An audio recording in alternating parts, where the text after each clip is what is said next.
What a dying gray alien revealed to me in the basement of Grace Baptist Church will shatter everything you think you know about Jesus, prayer, and why the church has kept you powerless for 2,000 years.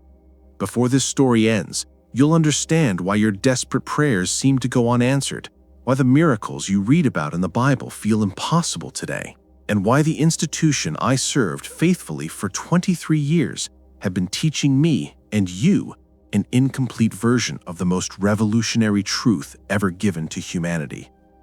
If you're ready to discover what Jesus actually taught before the church transformed his message of empowerment into a system of control, subscribe to Stories of Light and activate the bell. Because what happened to me, Robert Mitchell, in the basement of a small Tennessee church will open your eyes to abilities within yourself that no pastor ever told you existed. Now, let me tell you how a gray being from beyond our world showed me the Jesus that the church never wanted me to meet. October 14th, 2023, 11:47 p.m. I remember the exact time because I just finished mopping the fellowship hall after Wednesday night service, and I always checked my watch before locking up. 23 years I'd been the janitor at Grace Baptist Church in Millbrook, Tennessee, and my routine never varied. Clean the bathrooms, vacuum the sanctuary, take out the trash, lock the doors, go home to an empty house. The October air was crisp as I hauled 2 garbage bags toward the dumpster behind the church. Our property backed up to 15 acres of woods, dark, isolated, perfect for the kind of quiet I'd grown accustomed to since Martha passed.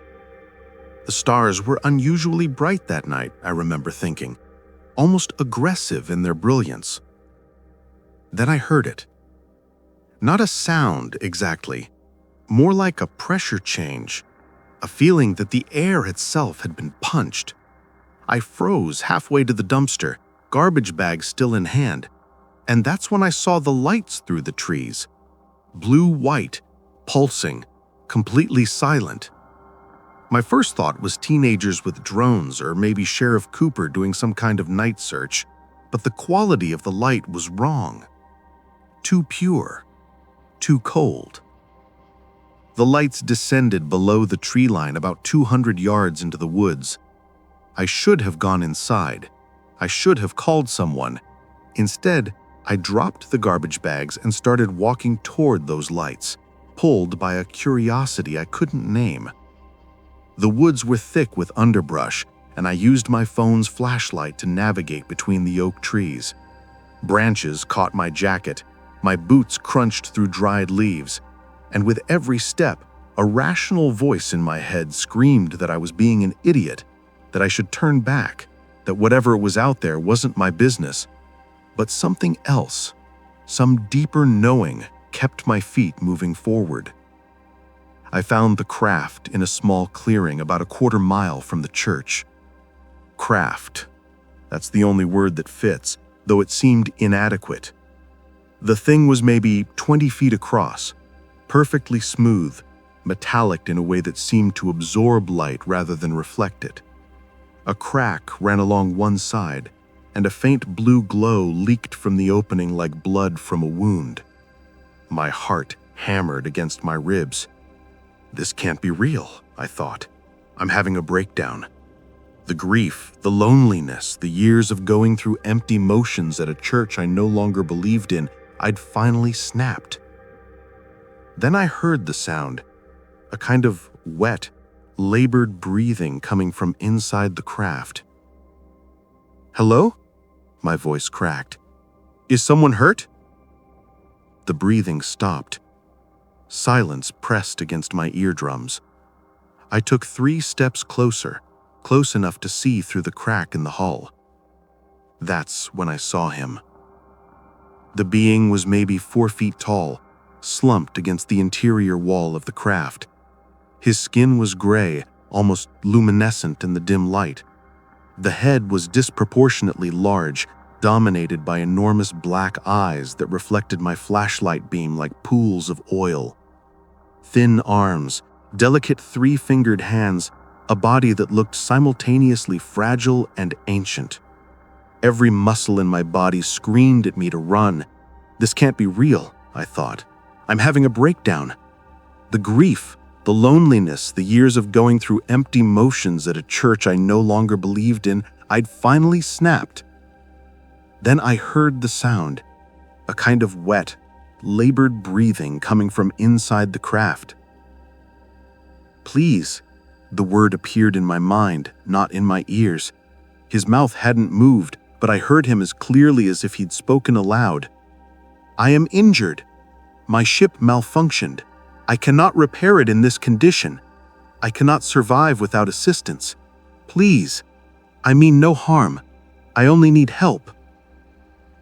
23 years of cleaning a church that taught me humans were God's only creation, that Earth was the center of all that mattered, and that anything beyond our world was either demonic deception or fantasy.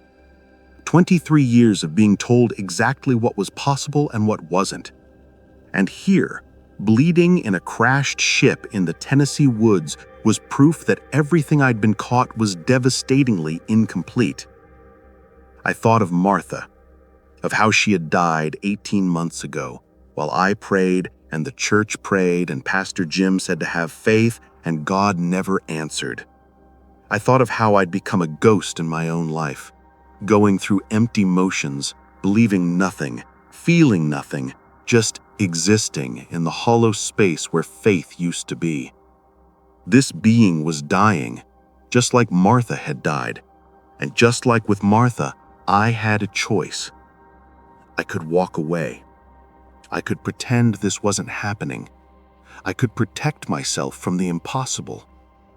Or I could help. Okay, I heard myself say. Okay, I'll help you.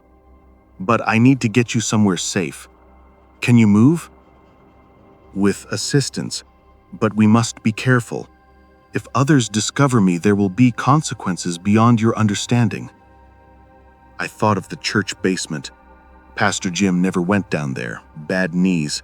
The youth group used it maybe twice a month.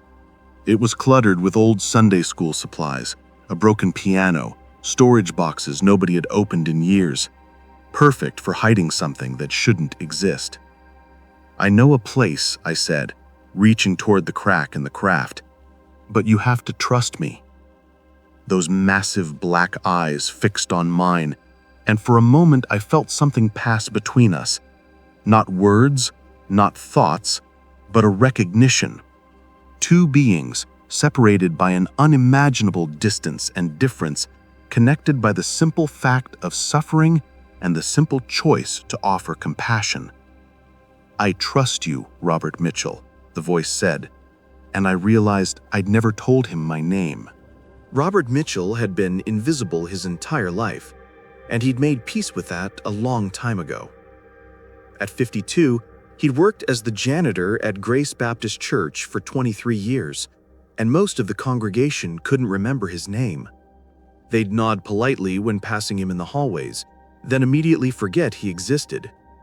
He was part of the building's infrastructure, as unremarkable as the furnace or the water heater. And for most of those years, that invisibility had suited him just fine. Rob had grown up in Millbrook, third son of a tobacco farmer who drank too much, and a mother who found refuge in the Baptist church on the corner of Main and Oak. He'd been baptized at 12, married Martha Hayes at 23, and taken the janitor position at Grace Baptist 6 months later when his father-in-law mentioned they needed someone reliable. Reliable. That had been the word everyone used to describe Rob Mitchell. Reliable, steady, quiet, uncomplaining. He showed up at 7 every morning, cleaned bathrooms that teenagers destroyed, vacuumed sanctuaries where people pretended to be holy for an hour each week, and took out garbage filled with the waste of Christian fellowship. He never asked for recognition. He never caused problems. He just served, quietly, invisibly, the way he'd been taught a good Christian should. Martha had been his entire world. High school sweethearts, married 30 years, never had children, but never needed them because they had each other. She'd worked at the county library, and they'd built a simple life in a small house at the edge of town. Saturday morning pancakes, Sunday service followed by lunch at the diner. Evening walks where they'd hold hands and talk about nothing important and everything that mattered. Then came the diagnosis: stage 4 pancreatic cancer. 6 months, maybe, the doctor said. Start getting your affairs in order. Rob had never prayed so hard in his life. The church rallied around them at first. Pastor Jim organized a prayer chain. The ladies' auxiliary brought casseroles. People said all the right things. God has a plan. We're praying for a miracle. Have faith and she'll be healed. They quoted James 5:15, "The prayer of faith will save the sick." They reminded him of all the biblical healings, all the miracles, all the times Jesus had defeated death. Rob believed them. Of course he believed them. He'd spent his entire life in that church, absorbing their teachings, trusting their authority. If they said prayer could heal Martha, then prayer would heal Martha. He just had to believe hard enough. Every night, he knelt beside her hospital bed and begged God for mercy. Every morning, he arrived at the church at dawn and prayed in the empty sanctuary. Every Wednesday, he attended healing services where Pastor Jim laid hands on Martha's head and commanded the cancer to leave in Jesus' name. The cancer didn't leave. Martha died on a Tuesday morning in March, thin and gray and so full of morphine she barely knew he was there. Her last coherent words, whispered 3 days before the end, haunted him still. "Rob, I'm so scared. What if I wasn't good enough? What if God won't take me?" He held her hand and lied. "You're good enough, honey. You're more than good enough. God loves you." But she died terrified anyway, convinced that her suffering meant she'd failed some cosmic test, that her unanswered prayers revealed her unworthiness. After the funeral, the church people stopped calling. The casseroles stopped coming. Life moved on for everyone except Rob, who discovered that grief is a country with no borders and no map and no escape. Pastor Jim told him it was God's plan, that Martha was in a better place, that her suffering had purpose even if Rob couldn't see it yet, that he needed to have faith, to trust, to keep serving God despite the pain. Rob smiled and nodded and went back to cleaning toilets. But something fundamentally had broken inside him. At night, alone in the house that still smelled like Martha's lavender lotion, Rob would stare at the ceiling and ask the questions he couldn't voice at church. If God was all-powerful, why hadn't he healed Martha? If prayer actually worked, why had thousands of prayers failed? If Jesus still performed miracles, why did faithful Christians die in agony while the godless lived healthy lives? And the worst question, the one that kept him awake at 3 a.m., what if it was all a lie? Not malicious, not evil, just wrong. What if the church was a social club with pretty buildings and comforting rituals, but no real power? What if the miracles were ancient myths, not repeatable realities? What if prayer was just talking to yourself, and faith was just whistling in the dark? And God, if God existed at all, was too distant or too uncaring to intervene in human suffering? But Rob kept showing up, kept cleaning, kept going through the motions. Because what else did he have? His parents were dead, his brother had moved to Texas, his friends were all church people, and you couldn't tell church people you'd stopped believing without becoming a project, a problem to be solved, a soul to be saved. So he became a ghost, present but not participating, there but not engaged. He'd sit in the back pew during services, not hearing the sermons. He'd clean the sanctuary while humming old hymns that meant nothing anymore. He'd smile at congregation members who asked how he was doing and say, "Fine, blessed, getting by," while feeling absolutely nothing. 18 months of this, 18 months of mechanical existence, of quiet desperation, of wondering, if this hollow feeling was all that remained for the rest of his life. Wake up, go to church, clean, go home, eat something, sleep, repeat. A gray routine in a gray life, slowly fading into a gray future where nothing mattered and nothing changed. At 52 years old, Robert Mitchell had become a man defined by absence. Absent faith, absent hope, absent purpose, absent joy. He was a hole in the shape of a person. Going through the motions, his body remembered, but his soul had abandoned. The church people didn't notice. They never noticed the janitor. He was furniture, infrastructure, a fixture that performed its function and required no attention, which was fine. He preferred it that way. Better to be invisible than to be seen as the crisis of faith he had become. But late at night, in that empty house, Rob would sometimes whisper into the darkness, "If you're real, show me. If there's more than this, prove it, because I can't do this anymore. I can't pretend. I can't fake it. Either give me something real or I'm done." He never expected an answer. He certainly never expected the answer to come in the form of a dying gray alien crashing in the woods behind Grace Baptist Church, carrying revelations about Jesus that would shatter everything Rob had believed and everything he'd stopped believing. Sometimes God answers prayers in ways that destroy you before they remake you. October 14th was the night Rob Mitchell's destruction began. Getting the being from the crash site to the church basement required every ounce of strength Rob possessed and several miracles he couldn't explain. The alien, he'd introduced himself as Zephan, though Rob suspected that was a simplified version his human mind could process, weighed almost nothing, maybe 60 pounds. But his injury was severe, a deep gash along his left side that leaked a silvery blue substance that definitely wasn't blood, but served the same function. Slowly, Zephan's voice whispered in Rob's mind as they navigated through the dark woods. The pain is significant. Rob had fashioned a makeshift stretcher from his jacket, supporting the being's fragile frame as they moved toward the church. Every few minutes he had to stop and rest, not from physical exhaustion, but from the surreal impossibility of what he was doing. He was carrying an alien through the Tennessee woods to hide him in a Baptist church basement. If this was a breakdown, it was remarkably detailed. They reached the back door of the church at 12:43 a.m.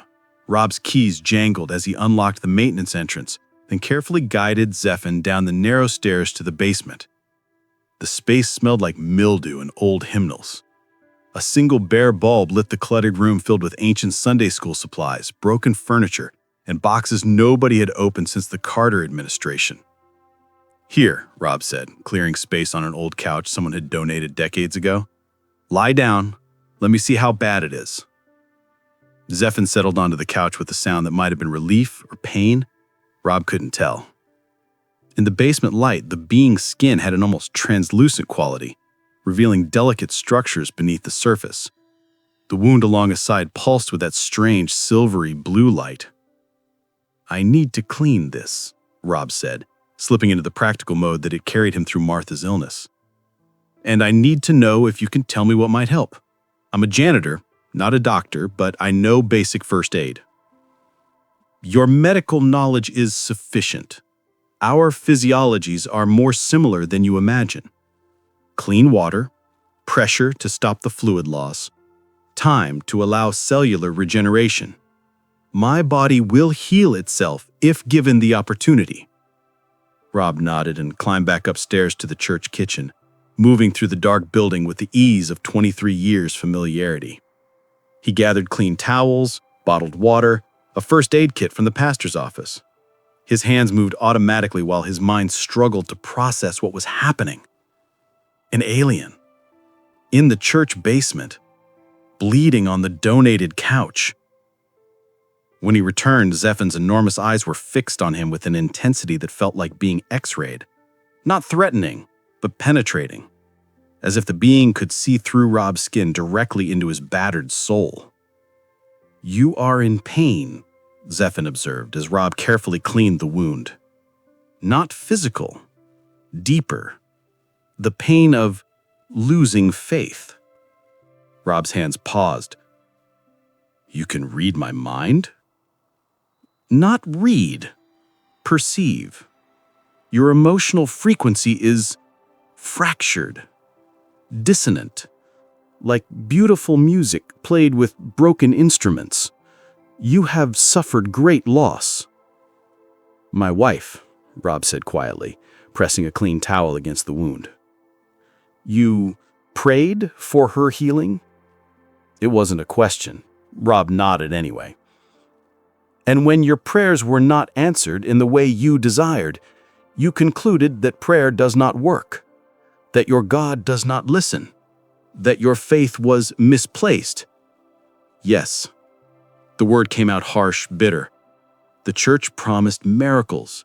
They said if we believed hard enough, if we prayed with enough faith, God would heal her. So I believed, I prayed, I had faith. And she died anyway, terrified she wasn't good enough for heaven. I am sorry for your loss," Zephan said, and Rob felt genuine compassion flowing from the being. "But I must tell you something that will be difficult to hear." "What?" "Your prayers were not unanswered. You were simply praying incorrectly. And the church, though well-intentioned, has taught you a method of prayer that virtually guarantees failure." Rob sat back on his heels, staring at the alien. "What are you talking about?" "That is why I am here, Robert Mitchell. Not by accident, not by mechanical failure." Those black eyes seemed to hold entire universes. "I came to this place, at this time, to find you specifically, because you are ready to learn what Jesus actually taught about healing, about prayer, about the power that exists in every human being." "You came here for me?" "For you, and through you, for the many others who have been wounded by incomplete truth. The church has kept humanity small, kept you powerless. But Jesus came to demonstrate the opposite. He came to show you what you are truly capable of." "I'm nobody. I'm a janitor." Jesus chose fishermen, tax collectors, the broken and overlooked. He did not choose religious authorities or powerful leaders. He chose people like you, because the invisible are the only ones willing to see clearly. "See what?" "The truth that will transform everything. But first, you must help me survive. And then, Robert Mitchell, I will show you why your wife's death, though painful, was not proof of divine abandonment. I will show you what prayer actually is, and I will show you the Jesus your church has never taught you to meet." Rob looked at the being on the couch, at the impossible reality that had crashed into his gray, empty life. Everything rational in him screamed that this was insanity, but something deeper, something that had been dormant since Martha's death, was beginning to wake up. "Okay," he said finally. "Okay. Let's start with keeping you alive. And then you can tell me everything." "Everything," Zephan agreed, "beginning with the truth about the one you call Jesus. But I warn you, once you know what I know, you can never return to comfortable ignorance. Your faith may be broken now, but what I will show you will shatter it completely before rebuilding it into something far more powerful than you can imagine." Rob thought of Martha, of 18 months of emptiness, of prayers that felt like shouting into a void, of a God who seemed either absent or indifferent. "My faith is already broken, so I've got nothing to lose." Zephan's expression, if you could call it that on such an alien face, might have been a smile. "On the contrary, Robert, you have everything to gain." The next 3 days existed in a strange suspension of reality. Rob called in sick to work for the first time in 15 years. Pastor Jim sounded genuinely concerned, which would have been touching if Rob hadn't spent those days harboring an extraterrestrial in the church basement. He brought food, though Zephan ate very little. He changed bandages on a wound that was healing at an impossible rate, and he listened as Zephan began dismantling every spiritual belief Rob had ever held. It started on the second morning after Zephan's wound had closed to a thin silver line. "You asked why your prayers for your wife were unanswered," Zephan said, his mental voice stronger now. "The answer is complex, but I will begin with the fundamental error." Rob sat on an overturned crate holding a cup of coffee that had long gone cold. "I'm listening." "You prayed from a frequency of desperation and lack. Every prayer was a statement of what was not present: health, healing, survival. You begged an external God to grant something you believed you did not have, yes?" Rob nodded slowly. "That's how prayer works. You ask God for what you need." "That is how the church taught you prayer works. But that method is fundamentally incompatible with how consciousness actually creates reality." Zephan shifted on the couch, those enormous eyes reflecting the basement's dim light. "Tell me, Robert, when you prayed, what did you feel?" "Feel?" Rob frowned. "I felt desperate, terrified, like I was drowning and God was the only one who could save us." "Exactly. Fear, lack, desperation. You felt the absence of what you desired, and that feeling, that emotional frequency, is what you were broadcasting into the quantum field of infinite possibility. And the universe, being a perfect mirror, reflected back to you exactly what you were emanating: more absence, more lack, more fear." "That doesn't make sense. The Bible says if you ask, you'll receive. If you seek, you'll find."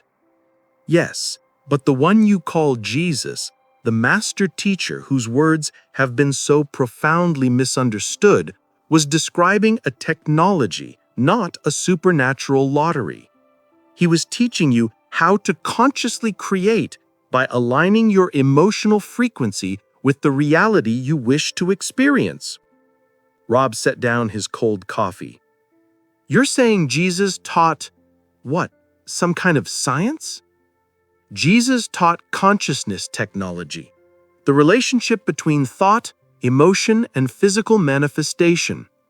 But the church, in its need to maintain authority and control, transformed his empowerment teachings into a system of external dependence. They made you believe God was out there and you were down here, and that only through their institutional intermediation could you access divine power." "So you're saying God isn't real?" "I am saying the opposite. God, source consciousness, universal intelligence, whatever term you prefer, is absolutely real, but not as a distant judge sitting on a throne in some other dimension.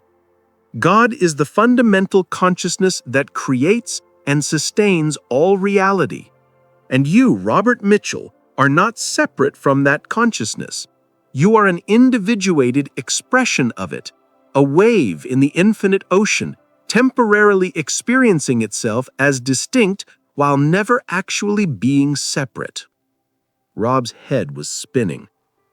"That sounds like New Age nonsense." "It sounds like what Jesus actually taught before his words were edited, filtered, and weaponized by institutional religion." Zephan's mental voice carried a weight of absolute certainty. "When Jesus said the kingdom of God is within you, he was stating literal fact. When he said, 'You will do greater works than I have done,' he was not being modest, he was describing your dormant potential. When he said, 'I and the Father are one,' he was revealing the truth about all consciousness, not claiming unique divine status."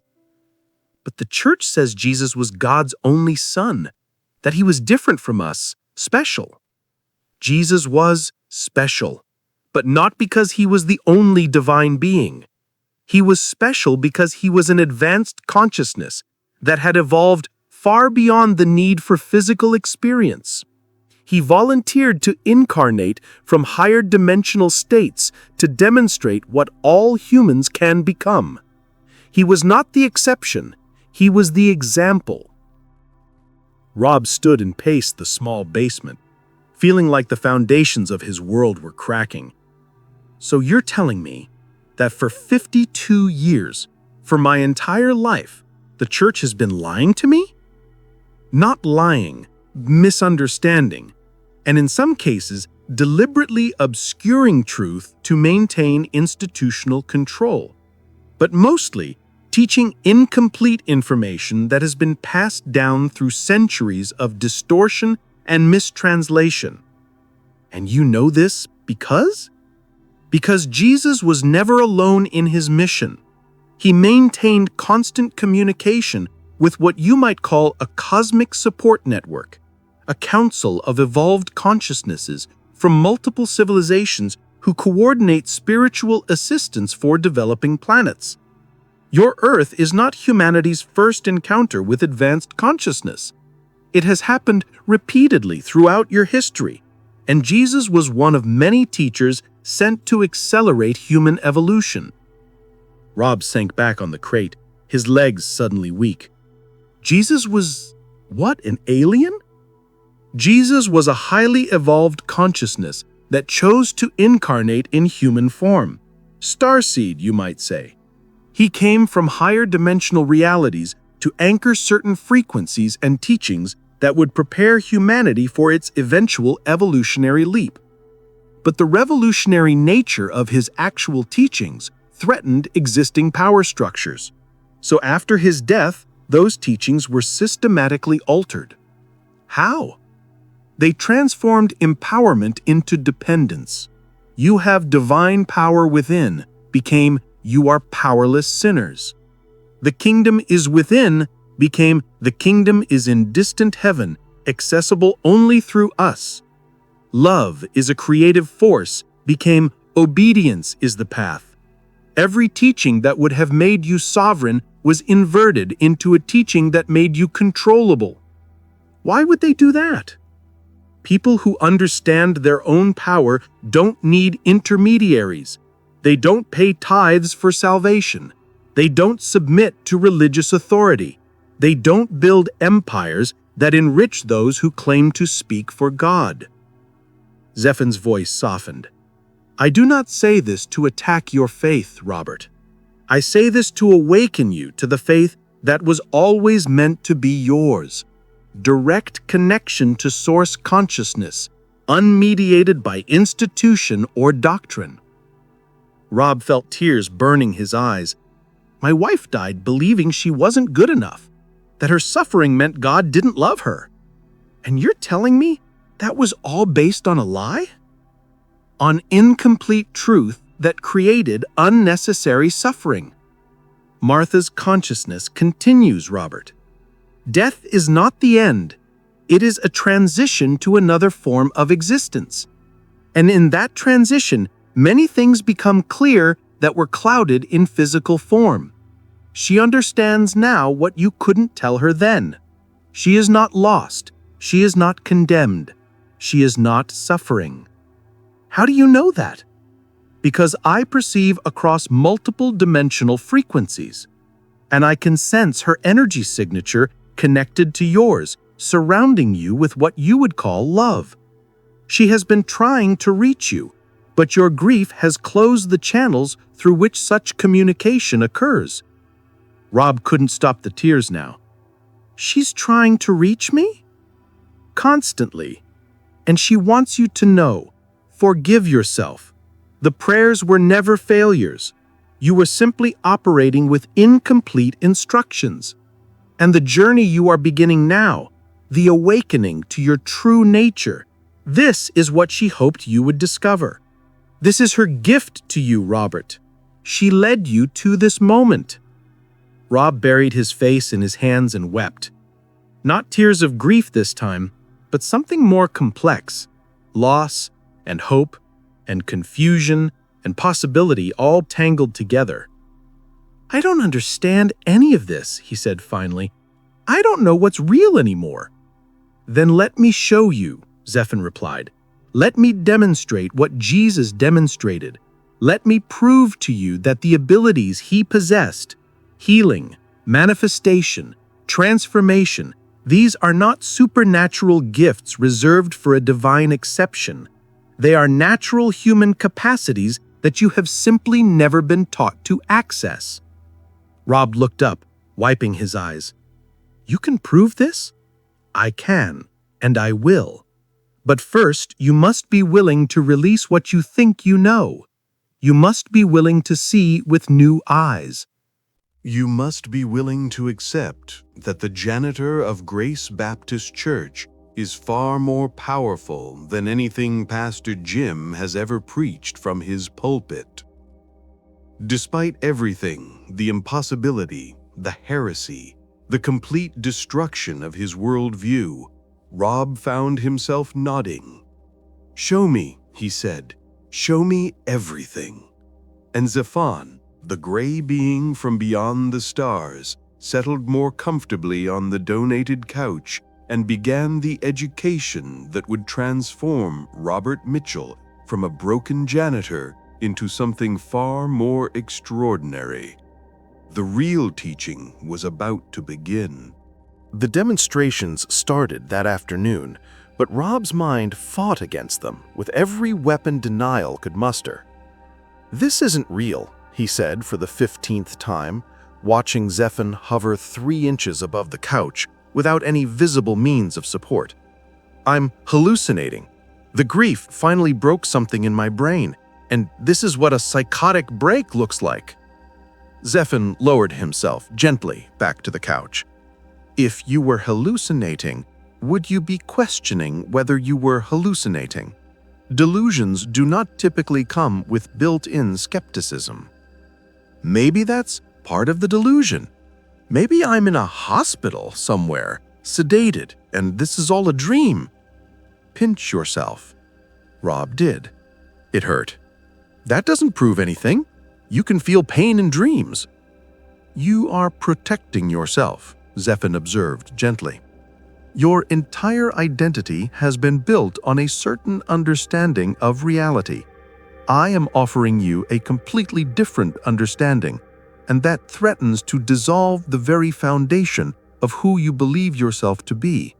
Of course, your mind fights back. This is natural." "Natural? Nothing about this is natural. You're a gray alien in a church basement teaching me that everything I've believed is wrong. That's not natural. That's insanity." And yet, here we are, both present, both conscious, both engaged in this conversation that is either real or elaborately imagined. But let me ask you, does it matter? Does it matter if I'm crazy? Yes, that matters. I mean, does it matter whether this information comes from an external being or from deep wisdom within your own consciousness, bubbling up in a form you can accept? Either way, the information itself is what matters. Test it, apply it, see if it works. Truth is pragmatic, Robert. It produces results. Rob paced the cluttered basement, hands in his hair. "I can't do this. I can't handle this." "You have been handling impossible things your entire life. Martha's illness, her death, 18 months of functioning despite your shattered faith. You are stronger than you know. I'm a janitor. I clean toilets for a living." Jesus washed feet. Greatness and humility have always been companions. That evening, as Zephan began explaining the true nature of Jesus' teachings, Rob's religious programming kicked in with full force. "This is demonic deception," he said, standing abruptly. "The Bible warns about false teachers in the last days, about Satan appearing as an angel of light. You show up with smooth words and extraordinary abilities, telling me everything I've been taught is wrong. That's exactly what a demon would do." "And what does a demon want in your theology?" Zephan asked calmly. To lead people away from God, to damn souls to hell. And what am I teaching you? To love, to forgive, to heal, to recognize your divine nature, to activate the same abilities Jesus demonstrated so you can help alleviate suffering. These are demonic goals? You're teaching me that Jesus wasn't God's only son, that the church is wrong, that I don't need salvation through Jesus' sacrifice. That sounds pretty demonic to me. I am teaching you that Jesus demonstrated a path to conscious divinity that is available to all, that his so-called sacrifice was not a blood payment to an angry God, but a demonstration that consciousness transcends physical death, that the church built an empire on guilt and fear when Jesus taught liberation through love. If questioning institutional control is demonic, then Jesus himself was demonic. He certainly made the religious authorities of his day quite upset. Rob sat back down, but his jaw was clenched. You're twisting everything. I am untwisting what has been twisted for 2,000 years. But you are not required to believe me. Apply these principles. See if they produce healing. See if they generate love. Jesus himself said you would know truth by its fruits. What fruits has your traditional faith produced in your life, Robert? Peace, joy, connection to God, or grief, guilt, and abandonment? The question hit like a physical blow. Rob had no answer. On the third day, as Zephan listened to Zephan explain how church institutions had deliberately altered Jesus' teachings, Rob's loyalty to Grace Baptist flared up. Pastor Jim is a good man. He's devoted his entire life to serving God. He's helped hundreds of people. Are you saying he's part of some massive conspiracy? I am saying he teaches what he was taught, which was taught by those who came before him, going back centuries. Most religious leaders are sincere. They genuinely believe they are serving God. But sincerity does not guarantee accuracy. The Catholic Church sincerely believed the earth was the center of the universe. They were sincerely wrong. The church has scholars, theologians, people who have studied the Bible for decades. Who are you to say they're all wrong? I am someone who has access to historical records and dimensional perspectives your scholars cannot reach. I am showing you what actually occurred in the Akashic records, the quantum field where all events are permanently encoded. Your scholars study documents that have been translated, edited, and curated by political and religious powers with specific agendas. I am showing you what actually occurred. That's convenient. You can't prove any of this. I can prove the effects of the teachings. Watch what happens when you apply these principles correctly. That is your proof. The church has had 2,000 years to produce consistent miracles using their methods. Where are they? Where is the healing? Where is the manifestation? Where is the direct communion with God that Jesus promised? If their interpretation were correct, every church would be a hospital where the sick are consistently healed. Instead, you have buildings where people sing songs and go home unchanged. Rob wanted to argue, but the words died in his throat. Because it was true. In 23 years at Grace Baptist, he'd never seen a single undeniable miracle. Not one. Just people praying and hoping, and usually being disappointed. That night, alone in the basement while Zephan rested, Rob faced the deepest resistance of all. If I accept this, he whispered to himself, what does that make me? Everything I've believed, everything I've built my life on, it's all wrong. My parents raised me in this church. I was baptized here. I married Martha here. I've cleaned these halls for 23 years. This place is my identity. If I reject what it teaches, who am I? When Zephan woke, Rob voiced these fears out loud. You are afraid that evolution is betrayal, that growing beyond what your parents taught dishonors them, that questioning the church negates the value of your service here. Yes, exactly that. If I walk away from this faith, I'm saying my entire life has been a waste. I'm saying Martha died believing a lie? I'm saying I've been a fool for 52 years. Or you are saying that you have been a sincere seeker, doing the best you could with the information you had. And now you have new information. Growing is not betrayal, Robert. Staying small when you have been shown greater truth, that is the betrayal. Betrayal of your own divine potential. I don't want to be someone different. I don't want to be special or powerful or whatever you think I can become. I just want to be Rob Mitchell, the janitor. That's enough. No, it is not enough. Not anymore. Because you have seen behind the curtain, you cannot unknow what you now know. You can pretend, you can suppress, you can try to return to comfortable ignorance, but that wound of knowing will fester until it either heals into awakening or poisons you with cognitive dissonance. You're saying I don't have a choice? You always have a choice, but choosing to remain small when you have been shown greater truth is choosing slow death. Martha would not want that for you. She did not suffer so that you could waste the rest of your life cleaning toilets while pretending you are not magnificent. I'm not magnificent. I'm nobody. Jesus chose nobodies because the nobody is willing to become somebody new. The somebody, the priest, the scholar, the person invested in their identity, they cannot transform. They have too much to defend. But you have already lost everything. You are empty. And empty vessels are the only ones that can be filled with new wine. The next morning, as Zephan prepared to teach Rob his first practical application of consciousness technology, Rob's deepest insecurity emerged. "Why me?" he asked, his voice breaking. "I'm not special. I'm not educated. I barely finished high school. I've never been important or talented or gifted. I'm the guy people don't notice. The invisible man.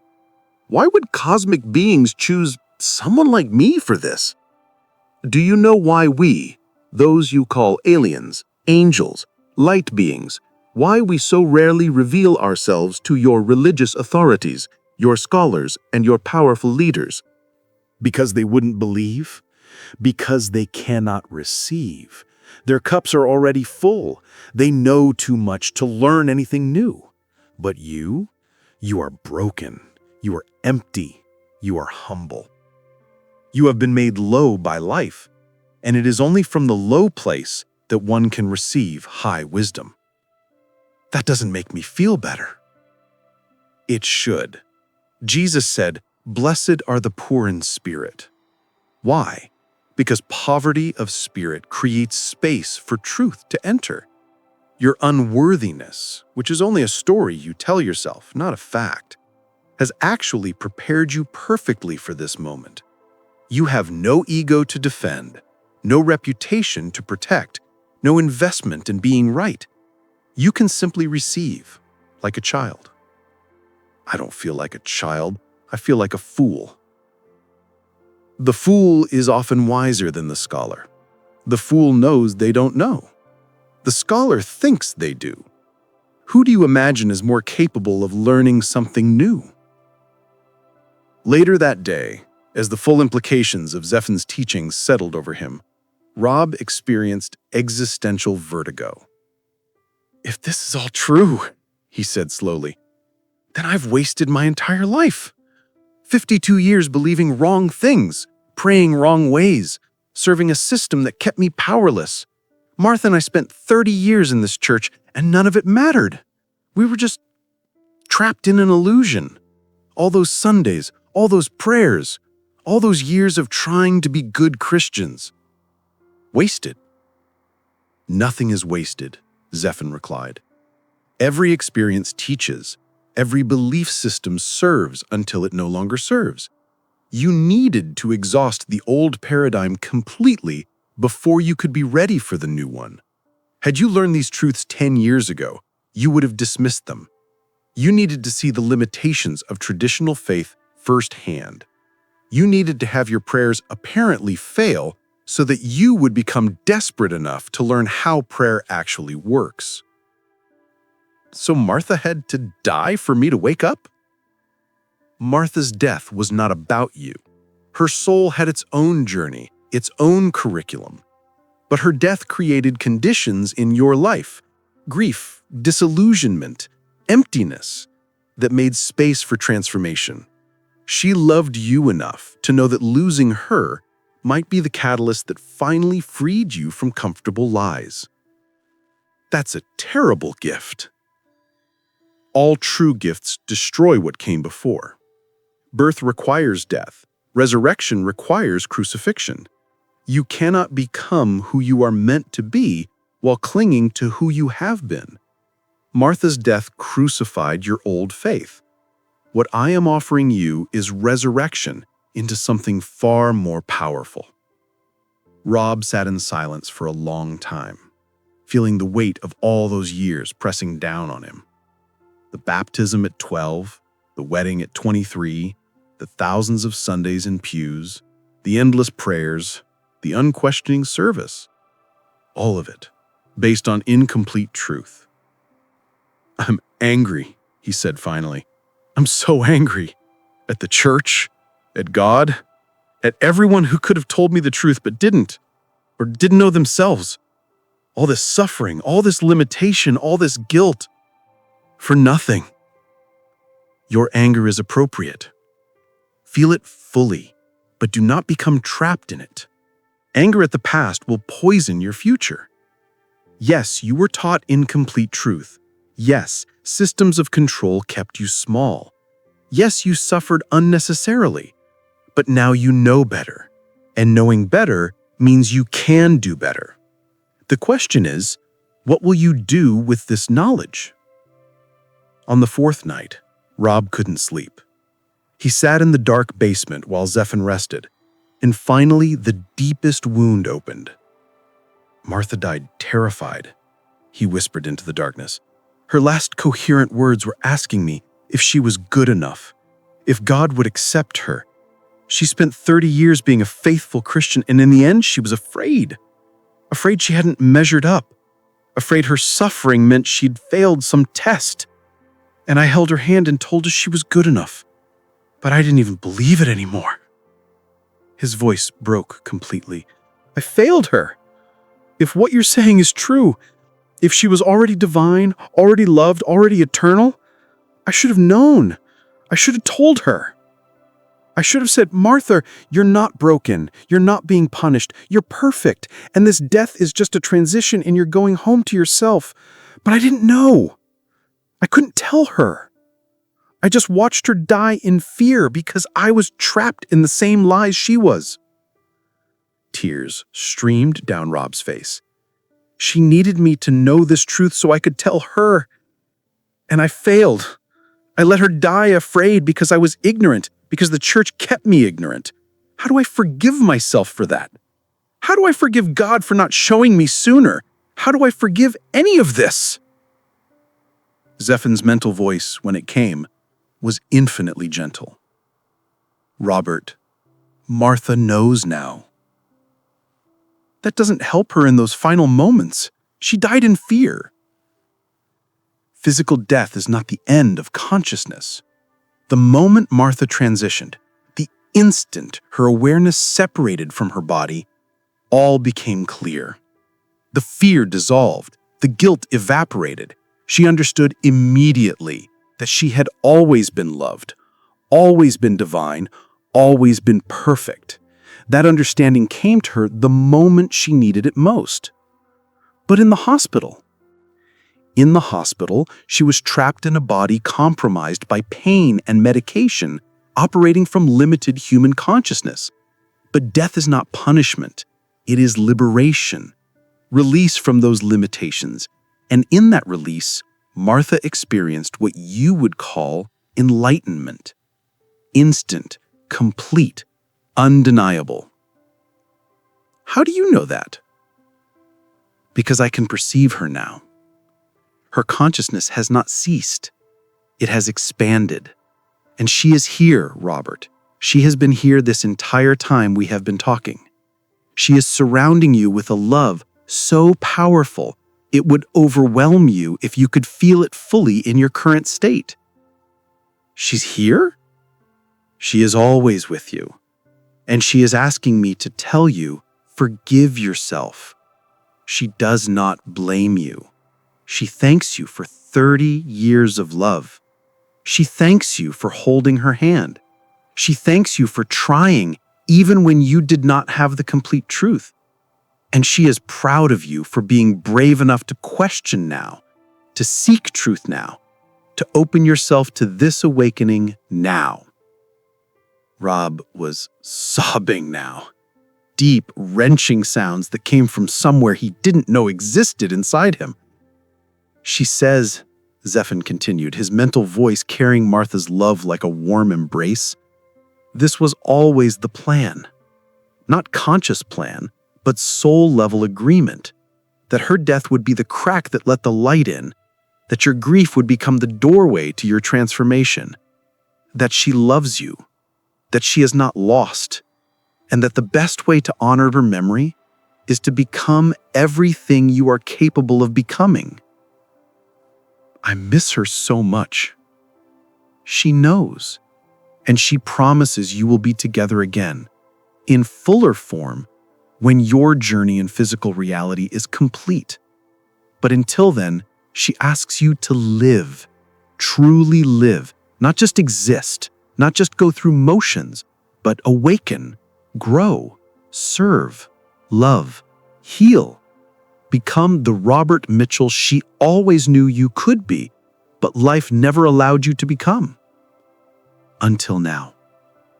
Rob wept until he had no tears left. And then, in the exhausted emptiness that followed, something shifted.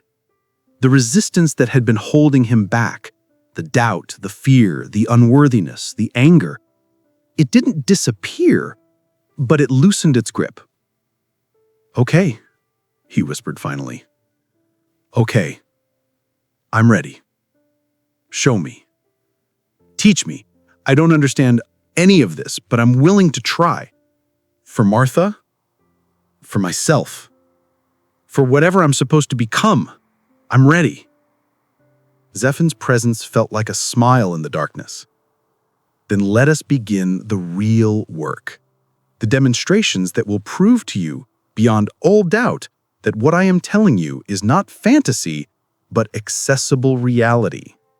You are about to discover, Robert Mitchell, that the janitor of Grace Baptist Church is capable of miracles.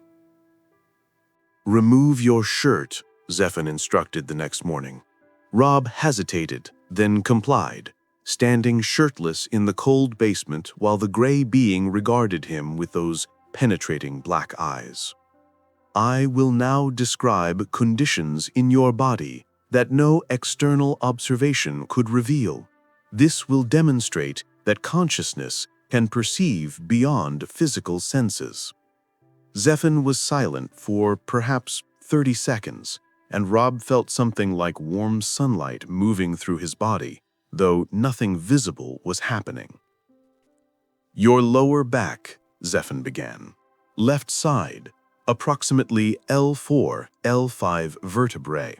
Chronic inflammation, caused by a fall when you were 17 years old. You fell from a barn roof. You never sought treatment, and the injury healed incorrectly. You experience sharp pain when you twist to the left, especially in cold weather. Rob's mouth fell open. He'd never told anyone about that fall. It had been 35 years ago. Your right knee, torn meniscus from your 20s. You were playing softball, dove for a catch, landed wrong. Again, no treatment. You notice clicking sounds when you climb stairs. How can you possibly know these things? Your right shoulder, rotator cuff damage. This one is more recent, 6 years ago, reaching overhead to change a light bulb in the sanctuary. You felt a pop, ignored it, and now you have limited range of motion. It was all true. Every single diagnosis perfect in detail. Internally, Zephan continued, Your cholesterol is elevated, 247 total, with LDL at 168. Your blood pressure runs approximately 145/92, pre-hypertensive. You have the beginning of fatty liver disease from years of poor diet after Martha's death. And you have a slight arrhythmia in your heart. Nothing immediately dangerous, but concerning for long-term health. Rob sank onto the crate, his legs weak. This is impossible. None of this is visible. I haven't even been to a doctor in 4 years. Every condition creates a distinct energy signature in the electromagnetic field surrounding your body. To someone trained to perceive these signatures, diagnosis is simple. This is how Jesus knew what was wrong with people before they told him. He wasn't reading minds, he was reading energy patterns. This is a teachable skill, Robert, and eventually you will learn it too. I could never do that. Not yet, but Jesus did, and he was human just like you. The only difference is that he had activated capacities that lie dormant in most people. Capacities I am going to help you awaken. Bring me a dying plant, Zephan requested. Rob found one easily, a neglected ficus in Pastor Jim's office that nobody had watered in weeks. Brown leaves, drooping branches, soil dry as dust. He carried it down to the basement. Set it here, Zephan instructed, indicating a clear space on the floor. The gray being positioned himself near the plant, extending his 3-fingered hands over it without touching. He closed his large eyes, and the air seemed to thicken with an invisible presence. Rob watched, skeptical despite everything. A plant was dead, or it wasn't. You couldn't just... One of the brown leaves twitched. Am I seeing things? Watch. Zephan's mental voice was distant, concentrated. For the next 15 minutes, Rob witnessed something that violated every law of nature he understood. The brown leaves began greening at the edges. The drooping branches slowly straightened. New buds appeared on stems that had been bare seconds before. The soil itself seemed to darken with moisture, though no water had been added. By the time Zephan lowered his hands, the plant looked like it had been professionally maintained for months. How? Rob breathed. I directed concentrated life force energy, what your ancient traditions called chi or prana, into the plant's cellular structure. This energy carries information, instructions for optimal health. The plant's cells responded to these instructions and accelerated their natural healing processes. What would have taken weeks occurred in minutes because time in consciousness work is flexible. That should take... Plants don't heal that fast. It's not possible. It is not possible within materialist assumptions about reality, but those assumptions are incomplete. Matter is not solid. It is energy vibrating at different frequencies. When you introduce higher frequency energy, matter reorganizes rapidly. This is the principle behind every miracle Jesus performed. He was a master of frequency manipulation. Bring me a bowl and 1 cup of rice, Zephan requested the next day. Rob brought both from the church kitchen, wondering what impossible thing he was about to witness now. Count the rice grains, Zephan instructed. Count them? Do you know how many grains are in a cup? Approximately 8,000. But you need not count them all. Simply estimate a quantity in the smaller bowl. Rob poured about a 1/4 cup into a smaller bowl, maybe 2,000 grains. Now watch carefully. Do not look away, even for a moment. Zephan extended his hands over the bowl. The air shimmered like heat waves over summer asphalt. And then, grain by grain, Rob watched new rice materialize in the bowl. Not quickly, not dramatically, slowly, methodically, as if reality was being rewritten one kernel at a time. When it stopped, the bowl was full, easily 3 times what Rob had poured in. His hands shook as he reached for the bowl. You created matter from nothing. Not from nothing, from the quantum field of infinite potential. Matter is energy. Energy is consciousness. Consciousness, properly directed, can reorganize energy into matter. This is how Jesus multiplied loaves and fishes, by understanding the relationship between thought, energy, and form. But physics, conservation of mass. Human physics is accurate within limited frameworks, but consciousness precedes physics. Physics describes what consciousness creates. When you understand this, molecular reorganization becomes possible. Not easy, not simple, but possible. Jesus mastered this completely. You have the same potential, though it will take time and training to access it. Rob stared at the rice, his mind struggling to accommodate what he'd witnessed.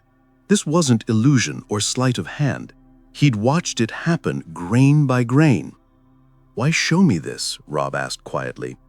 "Because your faith was broken by apparently unanswered prayer. You asked God for a miracle and received silence. But what if miracles are not supernatural gifts randomly dispensed by a distant deity? What if there are natural results of consciousness technology that you simply were never taught? Your prayers for Martha failed, not because God was absent, but because you were using an ineffective method. I am showing you that the effective method exists, and that humans can learn it." "Your turn," Zephan announced on the 6th day. "My turn to what?" "To heal yourself. Your lower back pain, the chronic inflammation we discussed, you are going to eliminate it in the next 20 minutes. Rob laughed. "I've had that pain for 35 years. Because you have been unconsciously maintaining it with your habitual thought patterns and emotional frequencies. We are going to consciously unmaintain it." "I don't know how to do that." "I will guide you. Sit comfortably. Close your eyes." Rob did, feeling ridiculous and skeptical and nervous all at once. "First, locate the pain in your awareness. Feel it clearly." Rob focused on his lower back. The familiar ache was there, like an old enemy he'd learned to ignore. "Good. Now, understand something crucial. Pain is information. It is your body's way of saying, attention needed here. But chronic pain is often information that is no longer useful, a feedback loop that has become habitual. We are going to interrupt that loop. How? By introducing a new frequency. Place your hands on your lower back. Now, think of someone you love deeply. Martha. Remember a moment when you felt overwhelming love for her. Rob thought of their wedding day. Martha in her simple white dress, smiling at him like he was the only person in the world. Feel that love, not as memory, but as present sensation. Feel it in your chest, warm and expanding. Rob did, and to his surprise, he could feel it, an actual physical warmth spreading through his chest. Good. Now imagine that warm, loving energy as golden light. See it glowing in your chest. Rob visualized it, feeling slightly foolish but committed to trying it. Now direct that golden, loving light down your spine to the point of pain. Not forcefully, gently, like a warm river flowing downhill. Rob focused, imagining the warmth moving from his chest down his back, pooling at the site of his chronic pain. Breathe slowly. With each exhale, release the pain. Not pushing it away, that creates resistance, simply letting it go, the way you would release a held breath. For several minutes, Rob breathed and visualized and felt increasingly silly. And then something shifted. The pain didn't disappear, but it changed. The sharp, grinding quality softened into something more like distant warmth. With each breath, it faded further. Within 10 minutes, it was barely noticeable. Within 20, it was completely gone. Rob stood, carefully rotating his torso left and right. No pain, no catching, no familiar ache that had been his constant companion for decades. What did I just do? You activated healing consciousness energy to compromised tissue and gave your body permission to release habitual pain patterns. The inflammation is not completely healed yet. That will take several more sessions, but you have interrupted the feedback loop. You have proven to yourself that you can influence your own biology through focused intention. I twisted again, harder. Still no pain. I did this? I healed myself? You activated healing capacity that has always existed within you. You became for 20 minutes what Jesus was constantly, a conscious director of life force energy. This is what he meant when he said, "Your faith has healed you." He was not dispensing divine favor. He was recognizing that the person's own consciousness had achieved the frequency necessary for healing. You just did the same thing. Rob sat back down, not because he had to, but because his legs were trembling. If I can do this, then what else can I do? What other limitations are merely habitual beliefs rather than genuine constraints? What might Robert Mitchell become if he stops believing the church's story about human powerlessness and starts believing Jesus' story about divine potential? On the 7th day, Zephin made his final demonstration. Is there someone you know who is sick, someone not in this building? Rob thought immediately of Carol Henderson, a church member who'd been battling rheumatoid arthritis for 15 years. Her hands were twisted, her joints swollen. She was 58 and looked 80. "Carol," he said, "she's in constant pain. Do you have a photograph of her?" Rob pulled out his phone, found a picture from a church directory. Good. This will serve as a focus point. Physical proximity is not required for consciousness work because consciousness is non-local. It exists everywhere simultaneously, but human minds need anchors. The photograph provides that anchor. Zephin took the phone gently, studying Carol's image for a long moment. Now, we both focus on her. You will think of her with compassion, with love, with absolute certainty that she is already healed. Not hoping she will be healed, knowing she is healed. Feel gratitude for her perfect health as if it already exists. For 30 minutes, Rob and Zephin sat in focused silence. Rob held the image of Carol in his mind, but instead of seeing her twisted hands, he saw them smooth, flexible, pain-free. He felt overwhelming gratitude for her healing, as if it had already occurred. When they finished, Zephin handed back the phone. It is done. Just like that, the healing energy has been sent. Carol's body will now respond according to her own receptivity. If she is ready at a soul level to release the illness, the changes will be dramatic and rapid. If not, the energy will still benefit her, but more gradually. Rob wanted to be skeptical, but after everything he'd seen, his phone rang. It was Carol Henderson. "Rob, something crazy just happened." Her voice was breathless. "I was sitting in my chair and I felt this wave of warmth go through my whole body, like hot honey just flowing through me. And my hands, Rob, my hands don't hurt. For the first time in 15 years, they don't hurt at all. I can move them without pain. What's happening to me?" Rob looked at Zephin, who might have been smiling. "I think," Rob said carefully, "you're being healed, Carol." "But how? I wasn't praying. I wasn't doing anything. It just happened." "Sometimes," Rob said, tears in his eyes, "grace finds us when we least expect it." After he ended the call, Rob sat in stunned silence. Jesus sent healing across distances constantly. The centurion's servant, the Syrophoenician woman's daughter. He healed people he never physically touched, sometimes people he never met in person. because he understood that consciousness transcends space, that intention focused with love is the most powerful force in the universe, and that force does not require physical proximity to be effective. "I helped do that," Rob whispered. "I helped heal Carol." "You did. And this is just the beginning, Robert. This is the smallest taste of what you are capable of, what all humans are capable of once they remember who they actually are." "I'm just a janitor." "No, Robert Mitchell. You are a healer, a teacher, a bridge between old paradigm and new. You are what Jesus called a fisher of men, not to catch them for institutional religion, but to help them remember they are divine.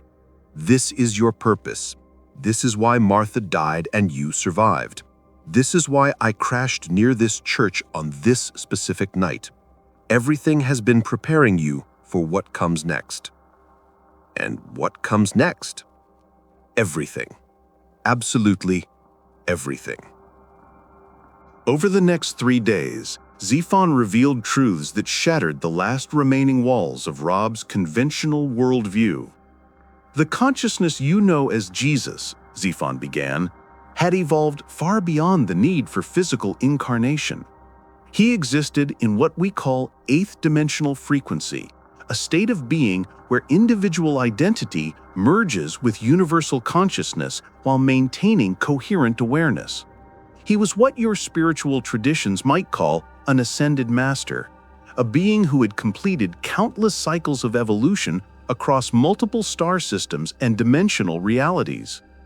Rob sat on his overturned crate in the church basement, the irony not lost on him that he was learning the true nature of Christ while sitting 20 feet below the sanctuary where Pastor Jim preached every Sunday.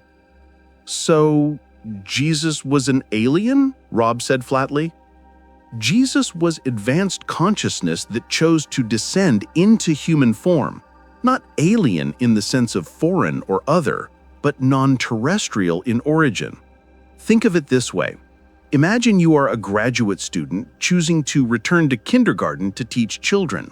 You are not fundamentally different from the children, but you have access to knowledge and capacities they have not yet developed. Jesus was similar. He was human consciousness that had evolved to heights most of Earth humanity has not yet reached. Why would someone that evolved choose to come here, to this mess? Because Earth is a school, a very difficult, very valuable school where consciousness evolves rapidly through the experience of separation, limitation, and suffering.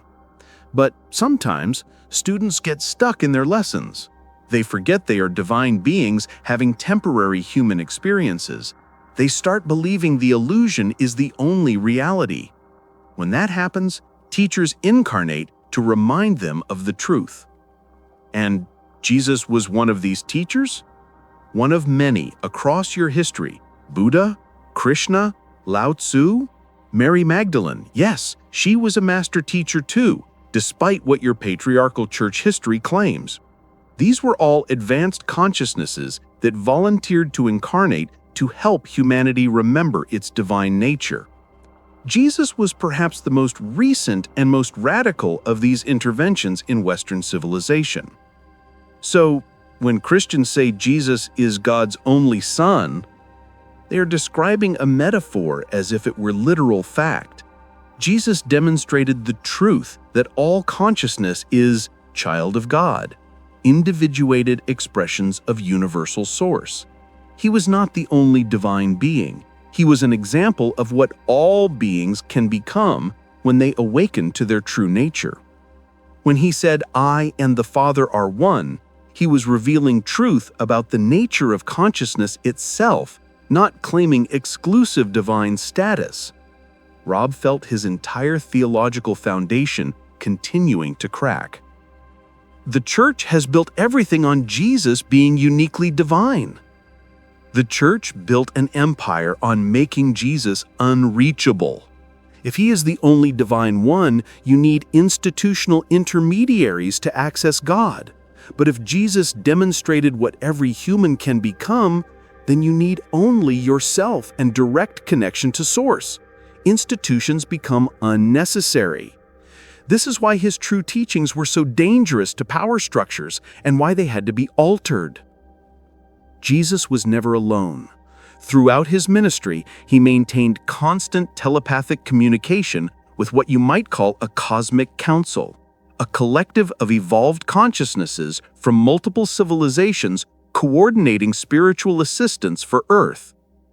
Wait, Jesus talked to aliens like you? Jesus was in constant contact with his support network. When the Bible describes him going into the wilderness for 40 days, or spending nights alone on mountains, or retreating to pray, he was not praying to an external God in the way your church teaches. He was attending what you might call conferences, receiving guidance, recalibrating his frequency, coordinating with his team about how to deliver truths that limited human consciousness could absorb.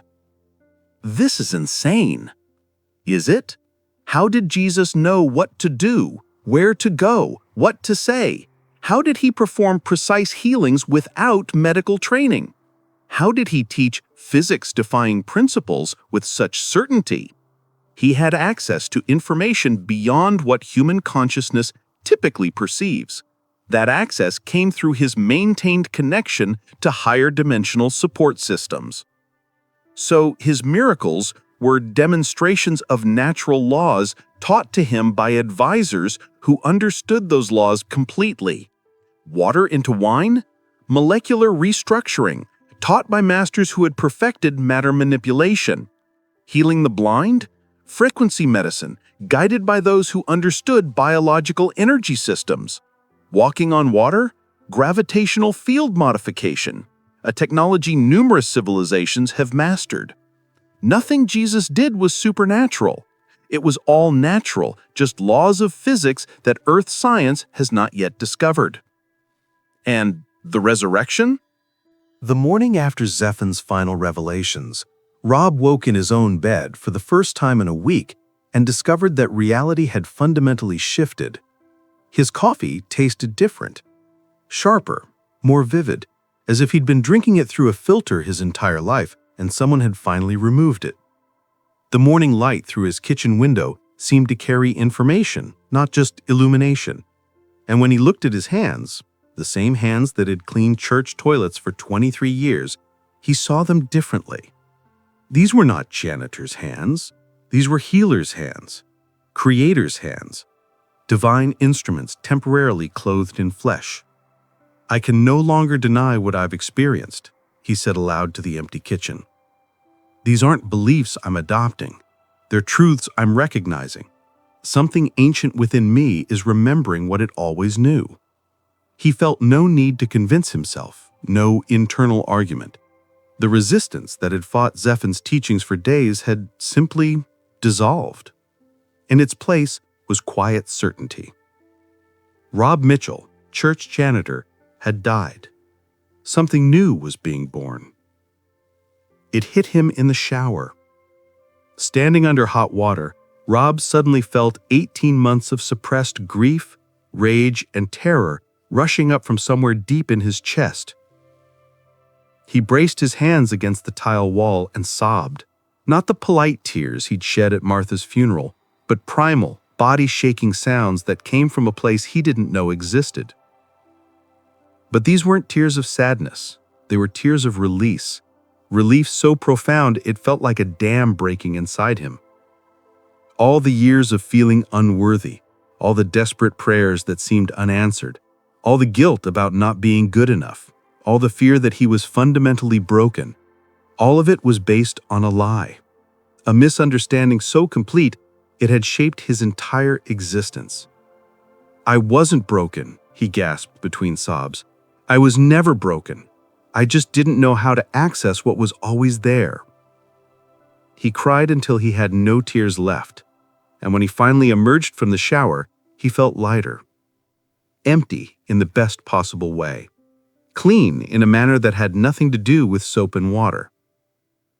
That afternoon, Rob returned to the church basement where Zephin rested, preparing for his departure. His ship was nearly repaired. "I want to try something," Rob said. He positioned himself in front of the same dying plant he'd watched Zephan heal.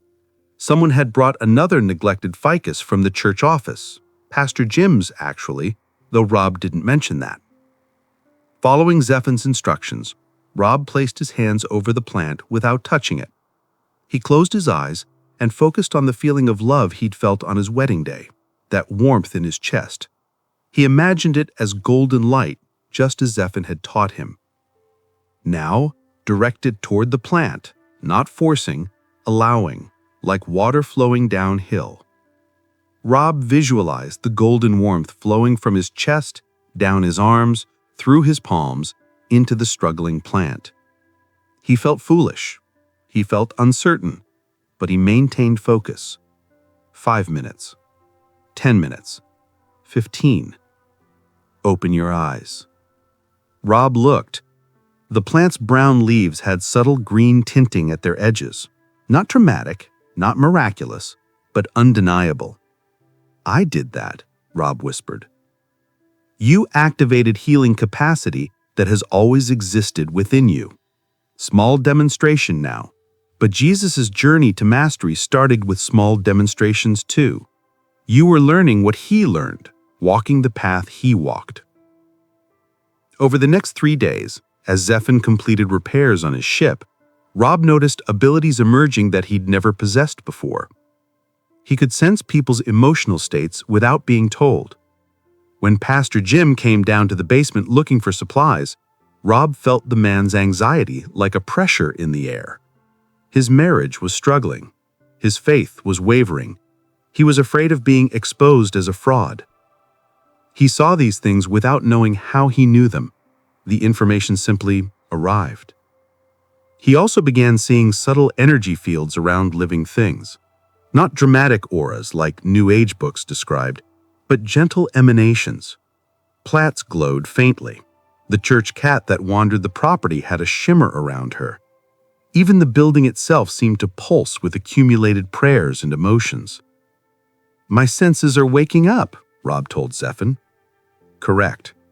These abilities were always present, but dormant. Your expanding consciousness is activating them. Within months, you will perceive layers of reality that most humans remain blind to. This is normal for awakening consciousness. You are becoming what Jesus was, a human operating at full capacity. By the end of the second week, tangible changes manifested in Rob's external circumstances. His chronic back pain, gone completely after that first healing session, stayed gone. His sleep improved dramatically. Dreams became vivid and instructive, filled with symbols and teachings he was learning to decode. An unexpected check arrived in the mail, a refund from an insurance overpayment Rob had forgotten about. Not a fortune, but enough to cover car repairs he'd been worrying about. Carol Henderson called again. Her arthritis remained healed. She was crying tears of joy, asking if Rob knew what had happened. "It's a miracle," she kept saying. "A genuine miracle." His daughter Jennifer called out of the blue. They talked for 2 hours, reconnecting after months of silence. She apologized for the distance. He apologized for being emotionally absent after Martha's death. Healing was happening in relationships he thought were permanently broken. "I'm not doing anything different externally," Rob told Zephan, "but internally everything is shifted, and external reality is rearranging to match. This is law, not luck. Your frequency changed. Reality reflects frequency. As you continue to sustain higher consciousness, manifestations will accelerate. Money, health, relationships, opportunities all flow more easily to those operating from love frequency rather than fear frequency." The following Sunday, Rob sat in the back pew during service, as he always did. But he wasn't really present. He was practicing. Pastor Jim led the congregation in prayer for various sick members, the familiar pattern. "Dear Lord, we humbly ask that you might consider healing Sister Margaret's hip, if it be your will. We know we don't deserve your grace, but we beg for your mercy." Rob internally rewrote it in real time using Zephan's method. "Thank you for Sister Margaret's perfect mobility. Thank you for her body's natural healing capacity activating fully. Thank you for her pain-free existence. I feel gratitude for her complete wellness as if it already exists in this moment. He sustained this feeling for several minutes, generating warmth in his chest and directing it toward Margaret, who sat 3 rows ahead. After service, Margaret approached him. "Rob, the strangest thing just happened during prayer. My hip, which has hurt for 6 months, suddenly felt warm, really warm, and now it doesn't hurt at all. I can't explain it." Rob smiled. "Maybe you don't need to explain it. Maybe you just need to be grateful for it." His entire understanding of prayer had inverted. He was no longer begging an external authority. He was consciously creating by aligning his frequency with desired outcomes. And it was working. On Zephin's final night before departure, Rob experienced the most profound shift of all. "Who are you?" Zephin asked him. Rob opened his mouth to say, "I am Rob Mitchell, church janitor, 52 years old." But the words felt hollow, false, like describing a costume rather than the actor wearing it. "I don't know anymore," Rob said finally. "The person I thought I was doesn't exist." He was a collection of limiting beliefs held together by fear. "Then who are you really?" Rob closed his eyes and felt into the question. Images arose, stars, infinite space, consciousness without form, light without source, awareness without boundary. I'm eternal consciousness having temporary physical experience. I'm a fragment of source, individuated to explore reality from this unique perspective. I'm divine spark, temporarily forgetting its divinity so it can remember and experience the joy of remembering. I'm not limited to this body or this personality or this life. I am vast. I am powerful. I am connected to everything that exists. He opened his eyes and they were wet. I'm not the janitor. I was never the janitor. That was just a role I played while learning lessons my soul needed to learn. And now? Now I'm ready to play a different role. Teacher, healer, bridge between old paradigm and new. Not because I'm special, but because I've remembered what everyone will eventually remember. I'm just early to the awakening. Zephin stood in the church basement, his ship repaired and ready for departure. The gray being that had crashed into Rob's life and destroyed his comfortable ignorance was leaving. I don't need you anymore, Rob realized aloud. I mean, I'm grateful, profoundly grateful, but I understand now that you were external catalyst for internal recognition. The truth you taught me was always within me. You just helped me access it. This is correct. Zephin's voice carried approval and something like pride. You have direct connection to same consciousness that guided Jesus. Trust your inner knowing. Live these truths. Your transformation will inspire others. That's your mission, not to preach, but to embody. I feel gratitude for her complete wellness, as if it already exists in this moment. He sustained this feeling for several minutes, generating warmth in his chest and directing it toward Margaret. After service, Margaret approached him. Rob, the strangest thing just happened during prayer. My hip, which has hurt for 6 months, suddenly felt warm, really warm, and now it doesn't hurt at all. I can't explain it. Rob smiled.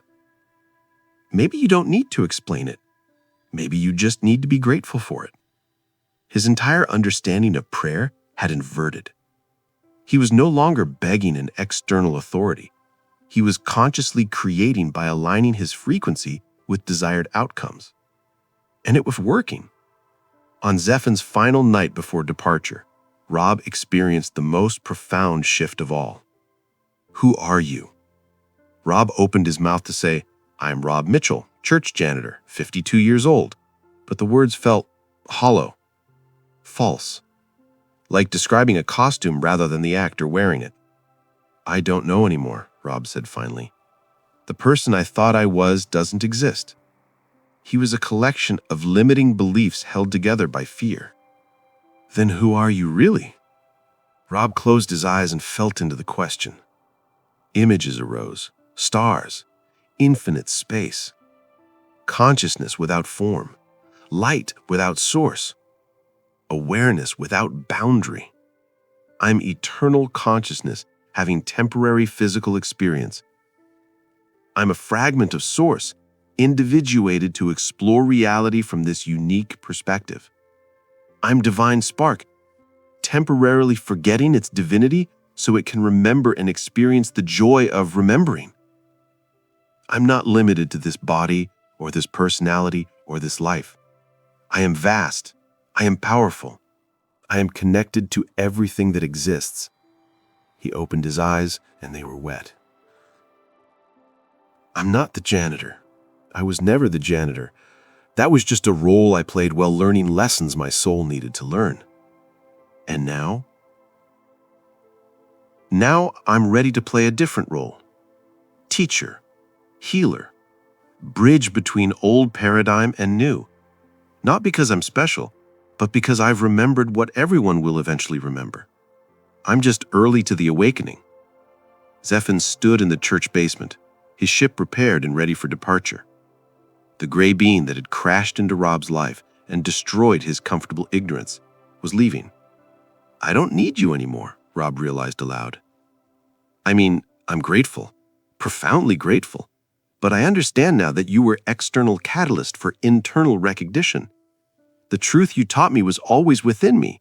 You just helped me access it. This is correct. Zephin's voice carried approval and something like pride. You have direct connection to same consciousness that guided Jesus. Trust your inner knowing.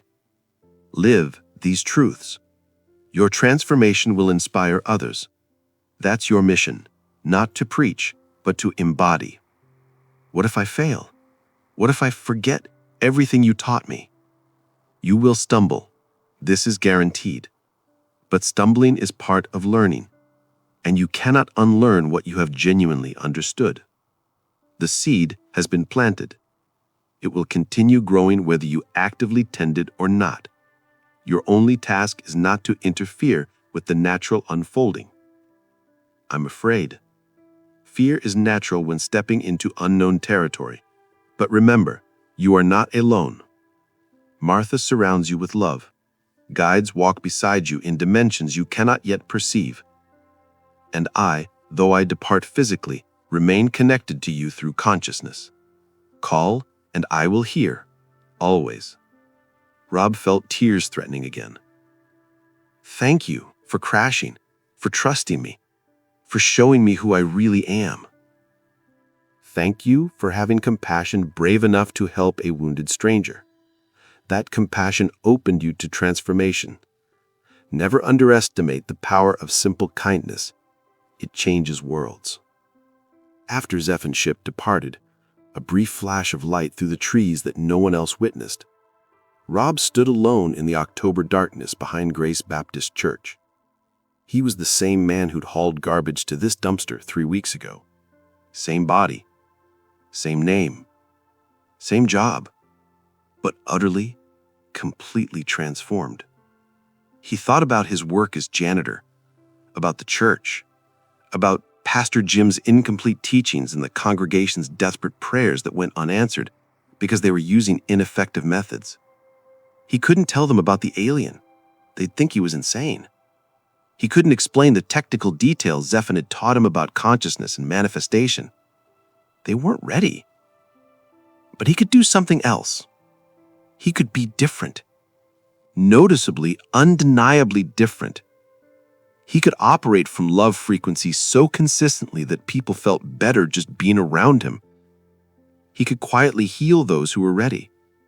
He could answer questions when they arose. He could plant seeds the way Zephin had planted seeds in him. I'm going back to my work as janitor, Rob said to the stars, to Martha, to whatever forces were listening. But I'm not the same janitor I was. I'm healer in the truest sense now. Every person I encounter is opportunity to channel love frequency, to facilitate awakening, to demonstrate what Jesus taught. He made a vow to himself, to Martha's memory, to the mission Zephan had activated in him. I will live this truth so consistently, so authentically, that others can't help but notice something different. And when they ask, and they will ask, I'll be ready to share what I've learned. Not by preaching religion, but by teaching consciousness technology. Not by converting believers, but by awakening rememberers. For the first time since Martha's death, Rob felt truly alive. Not just surviving, but thriving. Not just existing, but creating. Not just believing in God, but experiencing God as himself. The janitor of Grace Baptist Church walked back to his car, climbed in, and drove home to begin the rest of his life. Everything was different now. Everything. The days following Zephan's departure fell into a new rhythm for Rob. He returned to work at Grace Baptist, but the building felt different now. Sacred in ways it had never been during all his years of Orthodox faith. Every surface he cleaned, every floor he mopped, every window he washed became a meditation, an act of love made manifest. Pastor Jim noticed something had shifted.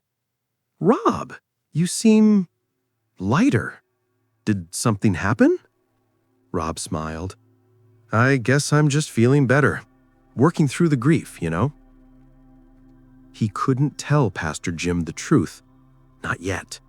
Maybe not ever, but he could demonstrate it. His morning routine transformed into spiritual practice. 5 a.m., gratitude meditation, 30 minutes of feeling thankful for Martha's continued existence in higher dimensions, for his own awakening, for the privilege of serving, even as a janitor. Throughout the day, conscious thought monitoring. When fear arose, he acknowledged it and chose love. When judgment appeared, he released it and chose compassion. Every moment became opportunity to practice maintaining higher frequency. Evening, energy healing practice on himself. His body was transforming. At 52, he felt better than he had 30. His skin looked healthier. His eyes were clearer. People kept asking if he'd lost weight, though the scale showed no change. Night, dream journaling. His sleep had become a classroom. Every night, teachings continued. Sometimes he met Martha in dreams that felt more real than waking life. Sometimes guides appeared, luminous beings that taught him techniques for consciousness work. Physical changes were undeniable. His chronic pain stayed gone. The inflammation Zephan had diagnosed was healing. He had energy he hadn't experienced in decades. He looked somehow younger. "People keep asking if I've had work done," Rob told the empty basement one morning, chuckling at the absurdity. "They can't understand that I'm just finally operating at optimal frequency." 3 weeks after Zephan's departure, Rob's abilities as a healer became impossible to ignore. It started small. A church member mentioned she had a migraine. Rob asked if he could try something, placed his hands near her temples without touching, and focused love energy the way Zephan had taught him. 5 minutes later, her migraine was gone. "What did you do?" she asked, amazed. "Just prayer," Rob said simply. "Different kind than we usually use here." Word spread quietly. People started approaching him with ailments. Nothing dramatic at first, headaches, muscle pain, anxiety. But every person he worked with experienced measurable improvement. Tom Bradshaw's knee injury, a torn meniscus that doctors said required surgery, healed completely after 3 sessions with Rob. The MRI showed perfectly healthy tissue where damage had been clearly visible weeks before. Sarah Chen's panic attacks, which she'd suffered from for 5 years, stopped after Rob taught her the breathing technique and frequency shifting method Zephan had shown him. Even Dr. Stevens, the skeptical physician who volunteered at the church's health clinic, pulled Rob aside after witnessing several inexplicable recoveries. "What are you doing differently? It's not placebo effect. These are real, measurable healings." Rob took a risk. "I'm using techniques based on principles Jesus actually taught, not church doctrine. The real teachings about consciousness affecting matter, about love as healing frequency, about human divine potential." He expected mockery. Instead, Dr. Stevens said quietly, "Can you teach me?" Within 2 months, a small group was meeting in Rob's home. Not a Bible study, a consciousness development circle. 8 people, all hungry for truth that church wasn't providing. Rob taught them what Zephan had taught him, showed them how to pray effectively, how to generate love frequency, how to activate healing abilities. The results were remarkable. Every person in that circle experienced tangible improvements: health, relationships, finances, opportunities. They became walking demonstrations that something was working. And they told others.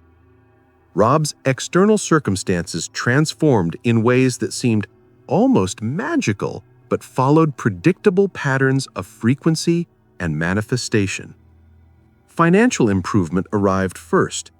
His income hadn't changed. He still earned the same janitor salary, but money started flowing differently. An old debt was suddenly forgiven. A grateful family whose mother Rob had helped gave him an anonymous gift of $3,000. His car, which had been unreliable, suddenly ran perfectly without expensive repairs he couldn't afford. "I haven't changed jobs," Rob told his consciousness circle one evening. "I haven't gotten a raise, but I stopped operating from a frequency of lack, and abundance found me anyway. This is how the universe actually works. It responds to frequency, not effort." Most precious was the healing in his relationship with his daughter, Jennifer. She visited for Thanksgiving, first time in 2 years. Within hours of arriving, she pulled him aside. "Dad, you're different. I can't explain it, but you're present, really present.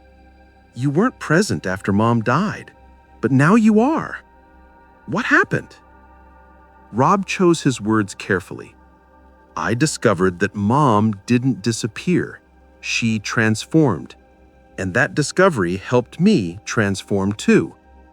I can't explain it all yet, but I'm learning things about life, death, consciousness, and God that the church never taught us.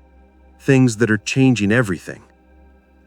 "Tell me," Jennifer said. "I want to know."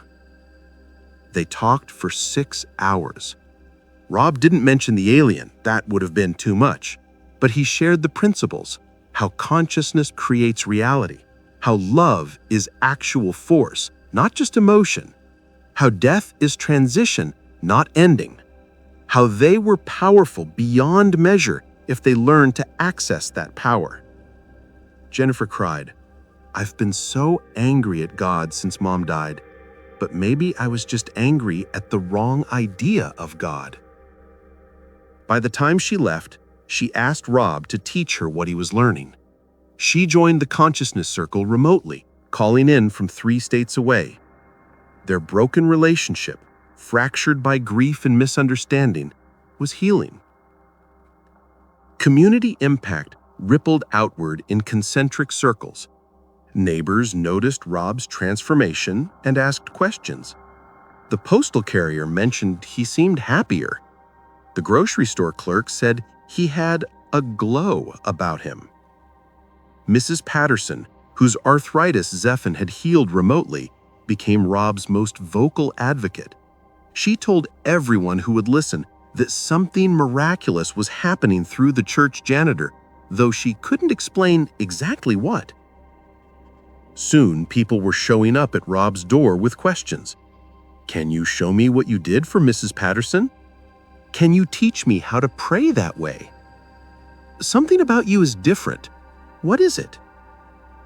Rob's small consciousness circle grew to 15 people, then 25, then 35 people, and then 40 people.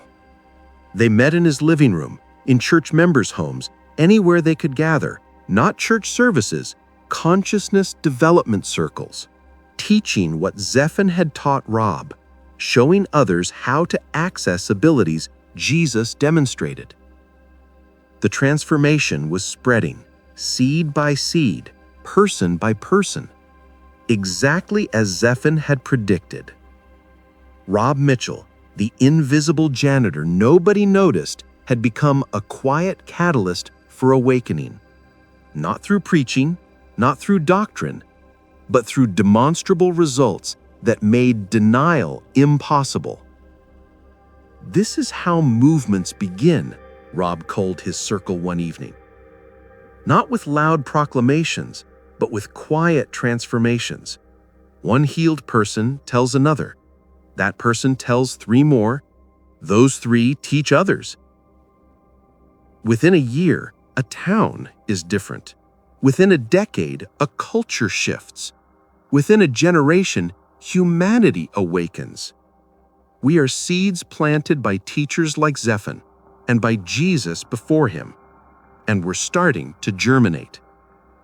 The janitor had found his purpose, and Grace Baptist Church, though most of its congregation didn't realize it yet, was becoming the unlikely epicenter of a spiritual revolution that would eventually spread far beyond Millbrook, Tennessee. If you want more stories like Rob's, stories that challenge everything you thought you knew about Jesus, spirituality, and human potential, subscribe to Stories of Light and hit that bell. Because Rob isn't the only person who has encountered beings with these revelations. There are more stories, more witnesses, more evidence that everything you were taught about religion is incomplete. And these stories will change your life if you're ready to receive them. Remember, Jesus' return is not him coming from the sky to save you. Jesus' return is you awakening to the Christ consciousness that has always existed within. You are the second coming, not because you're Jesus, because you're finally becoming who Jesus came to show you that you are: divine, powerful, eternal, creative, connected to Source. You've been living as a janitor in the temple of your own consciousness. It's time to discover you're not the janitor. You're the high priest. You always have been.